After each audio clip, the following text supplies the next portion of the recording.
Hello everyone, আসসালামু আলাইকুম। আজকে আপনাদের জন্য হাজির হয়েছি নতুন আরও একটি রেসিপি নিয়ে। আজকে শেয়ার করব আলু ও আটা দিয়ে মুখে স্বাদ লেগে থাকার মতো একটা নাস্তার রেসিপি। ঘরে যদি মাত্র 2টি আলু থাকে তাহলে খুব সহজেই এই মজার নাস্তাটা তৈরি করে নেওয়া যাবে। এই নাস্তাটা খেতে কিন্তু অনেক বেশি সুস্বাদু হয়। এই নাস্তাটা এতটাই মজার যে কাউকে একবার খাওয়ালে সে কিন্তু দ্বিতীয়বার রিকোয়েস্ট করবে নাস্তাটা খাওয়ার জন্য। আশা করছি এই ইউনিক নাস্তার রেসিপিটা আপনাদের সবার কাছে বেশ ভালো লাগবে। ভালো লাগলে প্লিজ ভিডিওতে একটি লাইক দিয়ে চ্যানেলটি সাবস্ক্রাইব করে রাখবেন। নাস্তাটা তৈরি করার জন্য প্রথমেই এখানে আমি মিডিয়াম সাইজের 2টা আলু নিয়ে নিয়েছি। এই আলুগুলোর খোসা আমি আগেই ছাড়িয়ে নিয়েছি। নাস্তা তৈরি করার জন্য এই আলুগুলোকে আমাদেরকে একটা গ্রেটারের সাহায্যে গ্রেট করে নিতে হবে। সেজন্য এখানে আমি একটা গ্রেটারের সাহায্যে আলুগুলোকে গ্রেট করে নিচ্ছি। আপনারা চাইলে এই কাজটি বটি কিংবা ছুরি দিয়েও করে নিতে পারবেন, কোনো সমস্যা হবে না।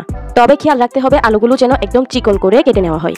ভিউয়ার্স, আলু দিয়ে যদি সহজভাবে নাস্তা তৈরি করতে চান তাহলে আজকের নাস্তাটা ট্রাই করতে পারেন। ভিউয়ার্স, দেখতেই পাচ্ছেন এখানে কিন্তু আমার 2টি আলুই গ্রেটারের সাহায্যে গ্রেট করে নেওয়া হয়ে গিয়েছে। এবার এই আলুগুলোকে আমি অফ ক্যামেরায় পানির সাহায্যে ভালোভাবে ধুয়ে নিয়ে তারপর পানি ঝরিয়ে নিব। এদিকে চুলায় আমি একটি প্যান বসিয়ে দিয়েছি। এরপর এই প্যানের মধ্যে দিয়ে দিলাম 2 টেবিল চামচ পরিমাণ রান্নার তেল। তেলটা যখন ভালোভাবে গরম হয়ে যাবে তখন আমি এই তেলের মধ্যে ফোড়নের জন্য দিয়ে দিলাম 1/2 চামচ পরিমাণ গোটা 5 ফোড়ন। এখন একটা স্প্যাচুলার সাহায্যে নেড়েচেড়ে কিছুক্ষণ ভেজে নিচ্ছি। নেড়েচেড়ে কিছুক্ষণ ভেজে নেওয়ার পর এরপর আমি এর মধ্যে অ্যাড করে দিচ্ছি 1 টেবিল চামচ পরিমাণ রসুন কুচি। এরপর অ্যাড করে দিচ্ছি 3টি মাঝারি সাইজের পেঁয়াজ কুচি। তারপর একটা স্প্যাচুলার সাহায্যে নেড়েচেড়ে এই পেঁয়াজ রসুনটাকে কিছুক্ষণ ভেজে নিব।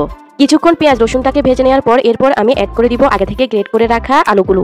এবার আবারও ভালোভাবে নেড়েচেড়ে আলুগুলোকে পেঁয়াজ রসুনের সাথে ভালোভাবে মিশিয়ে দিব। নেড়েচেড়ে মিশিয়ে নেওয়ার পর এবার অ্যাড করে দিব কিছু গুঁড়ো মশলা। এখানে আমি অ্যাড করে দিচ্ছি 1/2 চামচ পরিমাণ হলুদের গুঁড়া। তারপর অ্যাড করে দিচ্ছি 1 চামচ পরিমাণ ধনিয়া আর জিরার গুঁড়া। এরপর অ্যাড করে দিচ্ছি 1 চামচ পরিমাণ লাল মরিচের গুঁড়া। তারপর অ্যাড করে দিলাম 1/2 চামচ পরিমাণ লবণ আর অ্যাড করে দিলাম 1/2 চামচ পরিমাণ চাট মশলা। এবার একটা স্প্যাচুলার সাহায্যে এই সবগুলো উপকরণকে খুব ভালোভাবে নেড়েচেড়ে মিশিয়ে দিচ্ছি। কিছুক্ষণ নেড়েচেড়ে মিশিয়ে নেওয়ার পর এবার আমি এর মধ্যে 1/2 কাপ পানি দিয়ে ভালোভাবে কষিয়ে নিব। দেখুন এই পর্যায়ে কিন্তু পানিটা শুকিয়ে গিয়েছে আর আলুটাও ভালোভাবে কষিয়ে নেওয়া হয়ে গিয়েছে।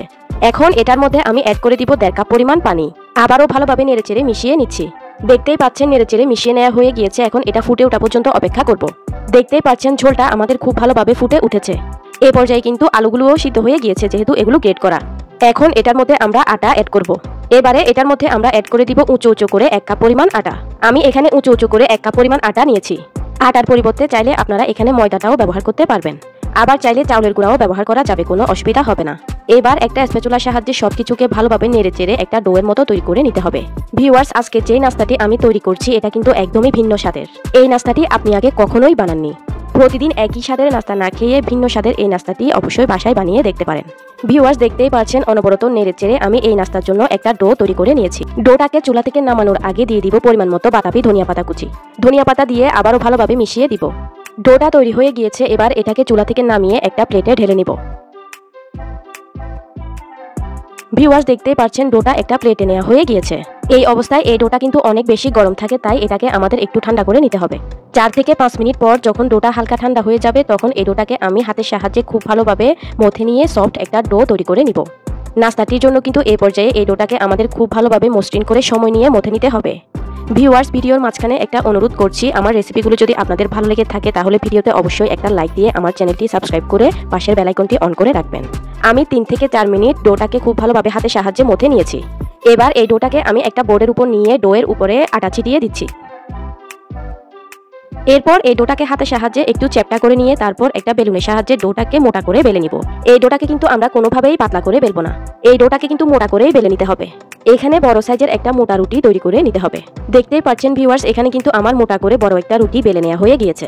এবার একটা ছুরির সাহায্যে আমি রুটির সাইডের অসমান অংশগুলোকে কেটে বাদ দিয়ে নিব। এভাবে রুটিটার সাইডগুলোকে কেটে নিয়ে রুটিটাকে স্কোয়ার শেপ করে নিতে হবে। এই সাইডের অংশগুলো কিন্তু আমরা ফেলবো না, এগুলো দিয়ে আমরা আবারও রুটি বেলে নাস্তা তৈরি করে নিব।